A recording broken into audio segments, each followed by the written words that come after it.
Hello, good afternoon, happy Monday. Welcome to Every Copy Counts webinar. My name is Anna Marie Descartes and I'll be your host today. Welcome back if you've been here before, or welcome if this is your first time joining, and massive welcome and love to anyone who is watching live on YouTube right now. So if you are new here, Every Copy Counts is a new campaign to help schools get the most out of the school's printed music license, which makes sure that composers and songwriters get paid fairly for the music that is being used in schools. And to say a big thank you to the schools who are sharing all this information about the music that they are using. This webinar series will bring composers, songwriters, creative practitioners directly into your school. And we hope this helps you with getting creative. So if you're watching live on YouTube, then make sure to leave some comments in the chat. There will be some time a little bit later on to ask our guest some questions, or to just leave. You can just say hi if you want to. If you're tuning in right now and you're having a great Monday so far, leave a little comment, let us know how you are feeling. But I am going to hand over to our workshop leader today, who goes by the name of Miss Jacqui. She is a poet, a songwriter who always tries to challenge societal perceptions, like what it actually means to be a Black woman with a disability. A wheelchair user herself, Miss Jacqui wants her poetry and music to help her listeners to see the world differently and to inspire others to feel confident in being themselves. Miss Jacqui, I'm going to hand over to you. Hey, thanks, Anne-Marie. That was great. Thanks to Every Copy Counts for having me as well. So I'm gonna go through like a little presentation kind of about my creative journey, and we're just gonna have a good time. So any questions that you may have, feel free to put them in the chat box. So I'm going to just share. Amazing. So, like Anne-Marie said, I am Miss Jacqui. I am an artist, but I also do like a million and one other things too. I am a poet, I'm a songwriter, I run workshops, I am a performer. I love being on stage, but my favorite thing to do is being an artist. So I kind of wanted to talk to you guys about my journey, and I always say practice and hard work pays off, because it really does. These three things are the things that I think are interconnected. They are things that always come back to learning, creativity, and what career goals that I have, right? So I'm going to take you back to the beginning of my journey, where I was... I started in education a very, very, very long time ago. I went to school. I know that's really shocking, right? And that's where my love for music started. I grew up in a family who absolutely loves music. And there was no surprise that I loved music too. I used to record cassette tapes, like the radio on cassette tapes. I'm probably showing my age now, but that's what I used to do, and I really wanted to understand how it worked and how people could sing and how the world can hear their music and their art. So that was really, really great. So the first time in secondary school, I had a music teacher who that year we were learning the piano, and it was really a strange time, because the teacher that I had didn't know how to best support me as a disabled person and as a young student who had a disability. So I think for them it was very much a learning curve for them, but for me it really made me a little bit disheartened in the fact that I wanted to learn to play the piano with my friends. And I remember this teacher giving me a triangle. Now, there is nothing wrong with playing the triangle, but I wasn't a triangle player. So I just remember being in music and not really understanding what was happening. But the next year, I got a different music teacher, which was really great. And he was super cool. And he told everybody in the class that we can play whatever instrument we want, play it how we want, play it upside down, play it backwards, play it left, play it right, just explore the different instruments.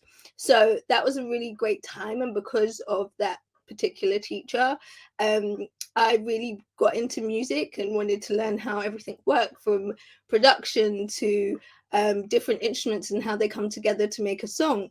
I went off to college. I did music production and theatre because I like variety and creativity in my life, and did really well there, and went off to uni. Because my mum is Nigerian, and she said I can't be the first one that doesn't go to university. So I went to university and I studied music production and business, and that was a really interesting experience as well. I really loved learning about like the technical side and how to record music and how to record sound and what it looks like and what it feels like. So that was a really great experience. And then right after that, I started my career in music and creativity and all of that. So I started creating music for theatre. So not necessarily musical theatre, but theatre plays, theatre shows for different scenes. I got into poetry pretty later on. I think I just started university or I was just about to graduate. And I didn't know that poetry could be a career. And that was because in school, poems that I was introduced to were in English. Shout out to all the English teachers. But it was in war poems, and I didn't really see myself reflected in those poems. So I didn't really connect to it until later on, when I met a fabulous woman called Cat Francois, who really showed me that poetry could be whatever you want it to be, and that you have to learn the rules so you can bend them a little bit. And that's what I kind of do with my creativity and music. Music, I've always wanted to be a part of music in one way, shape or form. I used to, when I was a teenager, I used to record anyone who wanted to be a rapper, like my neighbors and my friends, and kind of sample it and like put it against beats and kind of just mess around with music and explore what I can do in that sense. I didn't become an artist until much later on, because I didn't see anyone like me who wanted to be a musician or who did what I wanted to do. So I'm a Black woman who has a disability, and I can't think of another Black woman who is a musician in the last 50 years. If you can, let me know so I can go and do more research. So I didn't think I could have a career in music until I got to a point where I was like, this is what I want to do, and I'm just going to figure it out. And something that I tell everyone is never tell someone they can't, always tell them they can try. So I'm here to tell you that you can try your hand at absolutely anything that you want to do. Those two things both led to my career. So now I get to perform, I get to facilitate, I get to speak. Can you imagine having a career where you can just speak? Like that's great, right? So all of those things come from me always learning, me exploring my creativity, and me choosing a career that I want to have. And that has been like my creative journey. So yeah, kind of I wanted to talk about like creativity. Oh, there we go, sorry. I wanted to talk about creativity and kind of my creative process. And this is a creative process when it comes to making music and songwriting. So I usually start with free writing. If you've never heard of free writing before, that's absolutely fine. It's literally so for me, I set a timer for at least 10 minutes. You can have 5 minutes, you can do 2 minutes if you want, but I always go with at least 10 minutes. And then you write whatever comes to mind, even if it's blah blah blah, I have no idea why I'm doing this. You just go with it and you write until the timer is up. So you can either write pen and paper, fingers to keys, however you choose to write. And the next step is editing. So when you read it back, you might be a little bit like, what did I write? What is happening? What is going on? But that is okay. So then I usually pick 2 or 3 lines that I like, and I see where they lead me. So that could either be 2 or 3 lines that turn into 2 or 3 songs, or that could be 2 or 3 lines that end up being in the same song. So after I pick 2 or 3 lines and see where they lead me, I kind of build on those lines and kind of piece a story together. It doesn't have to be perfect at this stage. This is all like exploring and creating. And then the music and instruments. So I usually just hum random melodies until something sticks, or I pick different instruments and sounds and kind of go from there and layer my sounds. I want to try something, so I want everyone to close their eyes. I'll close my eyes too. And on the count of 3, I want you to just make the first sound or noise that comes to mind, right? Okay, so 1, 2, 3. Right? And that might have felt very strange, but if that was the first thing that came to mind, so I might think about what drums could go with that, what other instruments can go with that, and how those things can complement each other. And then I kind of build all of those, put all of those pieces together in Logic, which is the music software that I use, and kind of build from there and put like a rough skeleton together of a song, and then just mold it until I'm really happy with it. And also I record things into my phone.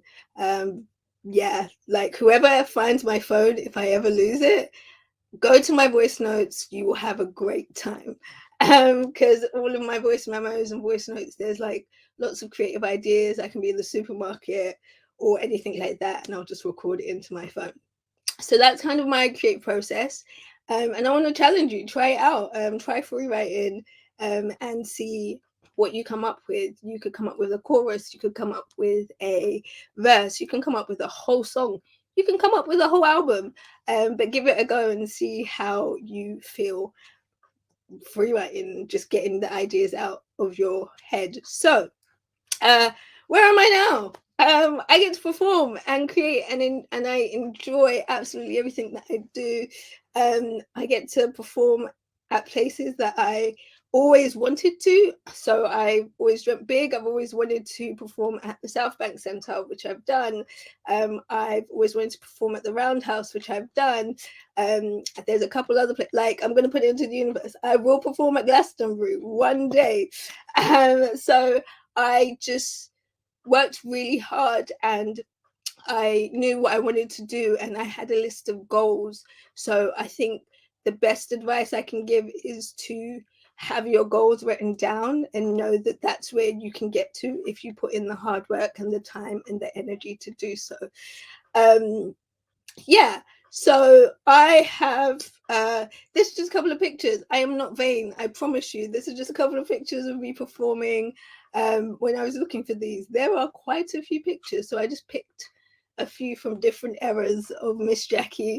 I can always tell how old I was depending on my hairstyle. So yeah, these are a few. The South Bank one is in the middle, is this one here. This was like at the start of my career, the first one. This was a part of a theatre show down here. This was a theatre show. I have a giant marshmallow in my hand. Can you imagine being able to perform with giant marshmallows? It's amazing. And this one was recently. And yeah, I get to go all over doing the things that I love. So yeah, I really want to inspire you. And again, I'm going to say you can try to do whatever you want to do, explore and do all of those amazing things, and know that sometimes it will be hard, but that's okay. Just work harder and you can build a career on the thing that you love doing, because I'm like a living testament that you can. So yeah, if you would like to follow my journey, you don't have to, but it would be nice. You could either go to my website or you can follow me on any of my social media platforms. And I thank you so much for listening, and I can't wait to hear the music that you get to create, and I can't wait to meet you in person one day, maybe. So yeah, thank you so much.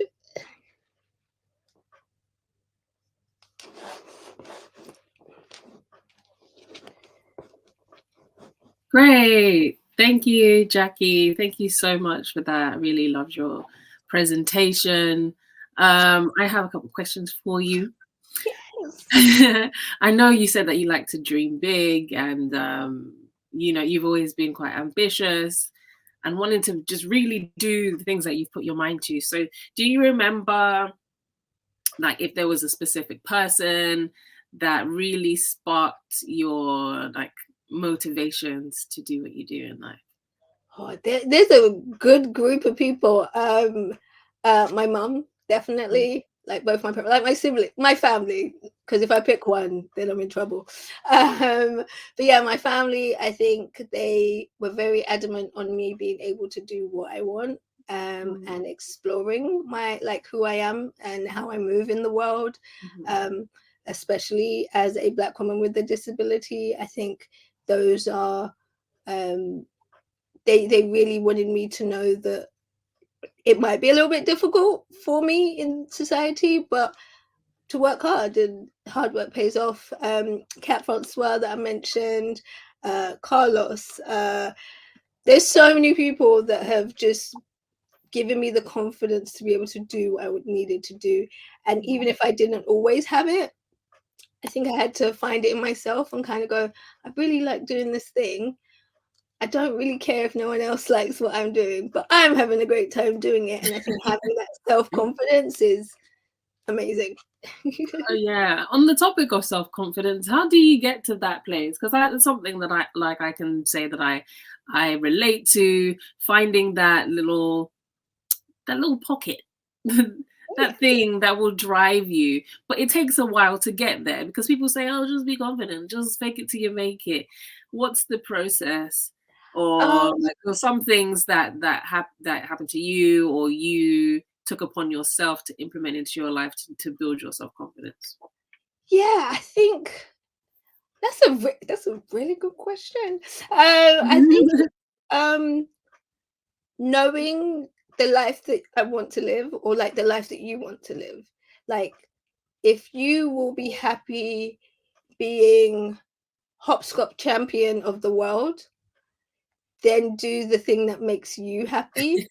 Because I think even in school, I was really blessed to have like the friends that I had, because we were all very much like, one likes maths, one likes English, I like music, and we never tried to force each other to do the thing that we liked, because we Yeah, knew we could see each other at break time, we could see each other after school, we yeah, could hang out on Saturdays and Sundays. And I think it's just knowing like what you want to do. And if you really love maths, that is okay. If you want to be a yeah, mathematician, that's fine. If you love science, be a scientist. So I think it's about, you want to have a life that you can be happy and proud of, yeah, um, and kind of just believe in that, and that should always drive you, and I guess that builds up your confidence in knowing who you mhm, are, and people respect that. People go, oh, this person knows who they are, yeah, I can trust them in an emergency, great. um, so yeah, I think it's those things that help with self-confidence. yeah. I love that answer. Thank you for that. Sharon says representation matters. Thank you, Miss Jacqui. Thank you so much, Sharon, for that.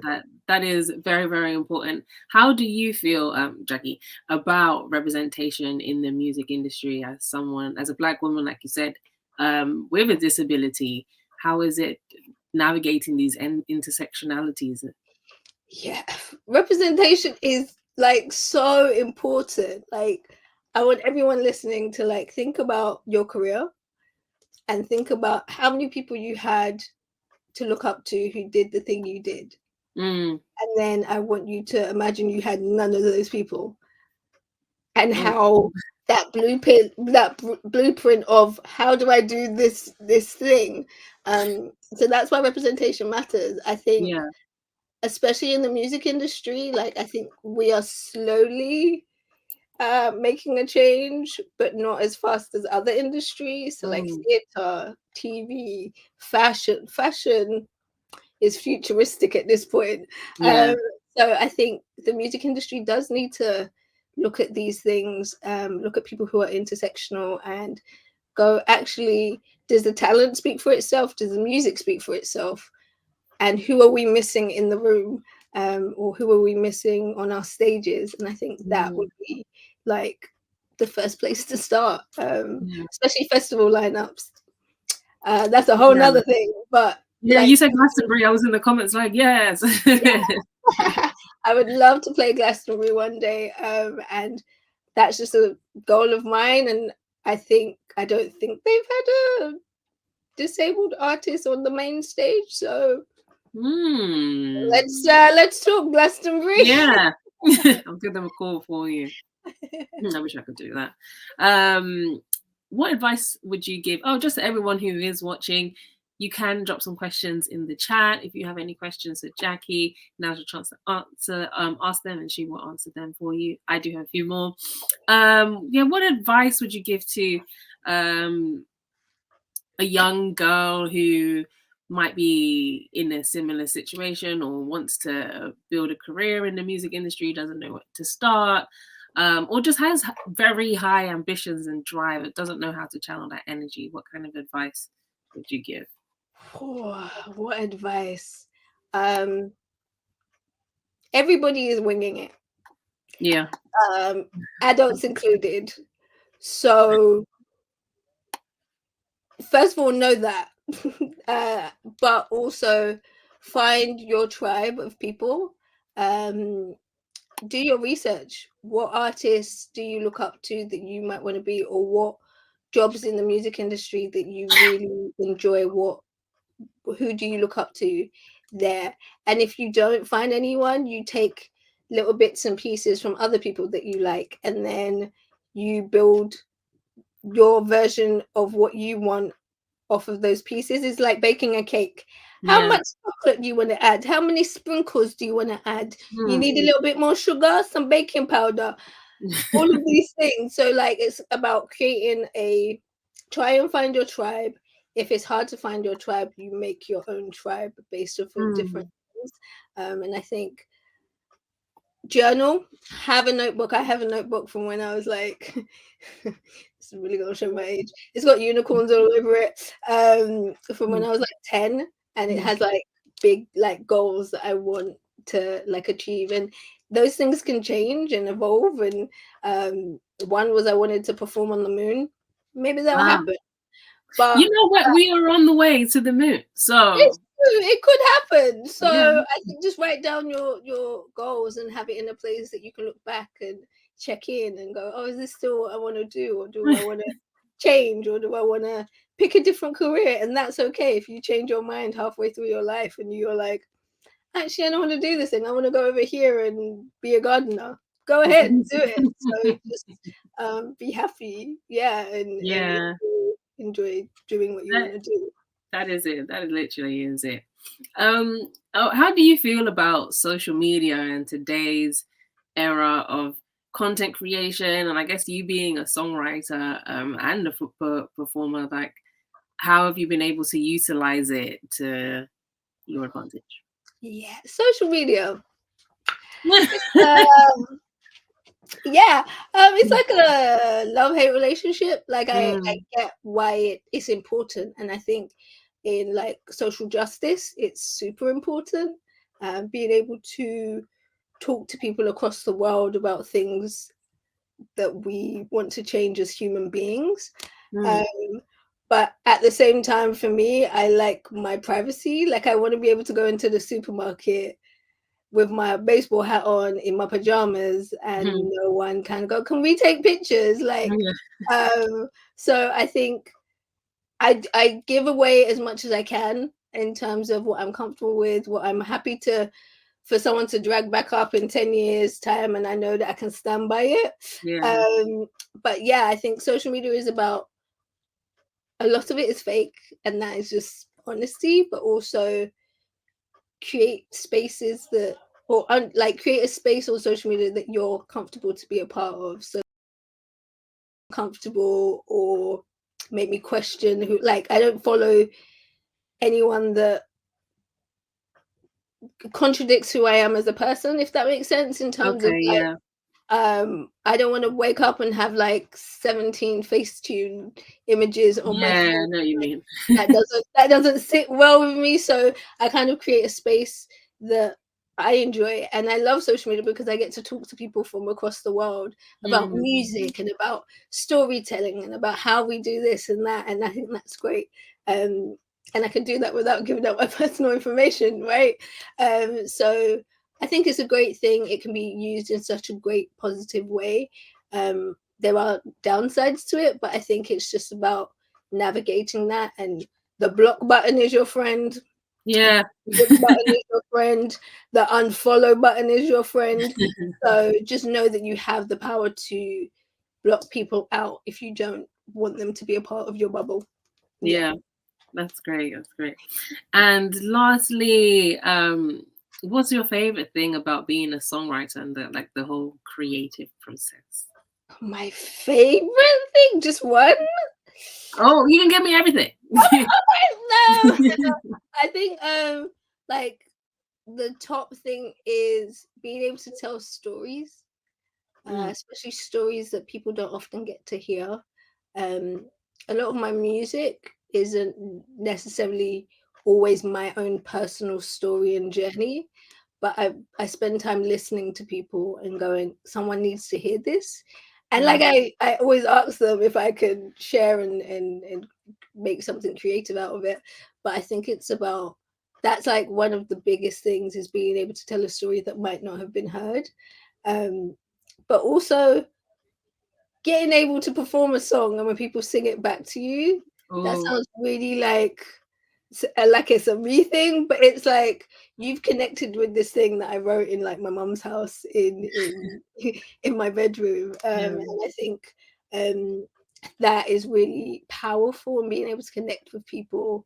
And I feel like music has always done that, in terms of like, we all feel similar feelings at different times in our lives, but music seems to explain and express that in a way that Mm. I can't always find the words for or articulate.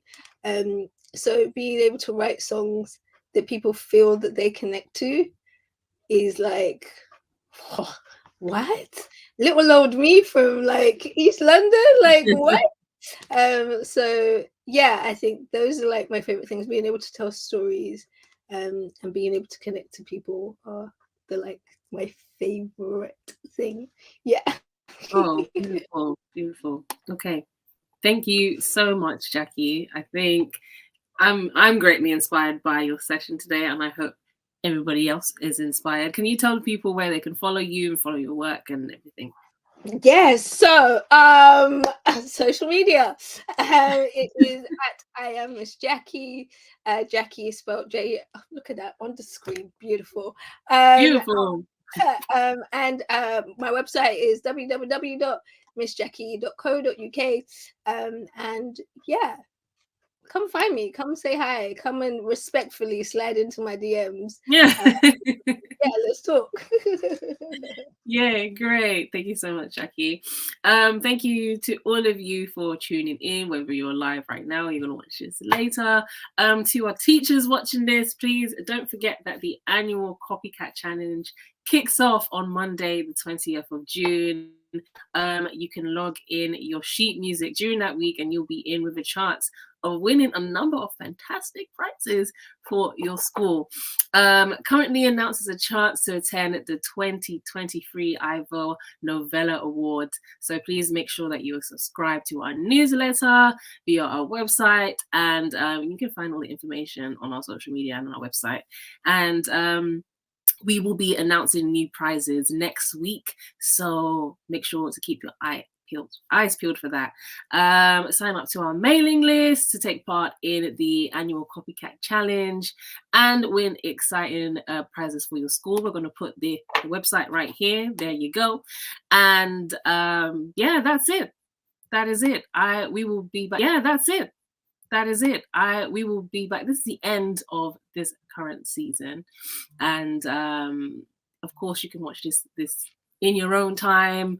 And it's been a pleasure to do this. It's been a pleasure to talk to you, Jacqui.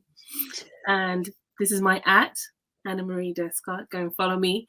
I'm on No Signal Radio on Fridays, every Friday, 3 to 5 p.m. if you want to listen to me on air. And that's about it. It's been a great session today. Thank you so much for tuning in, and we'll see you again soon.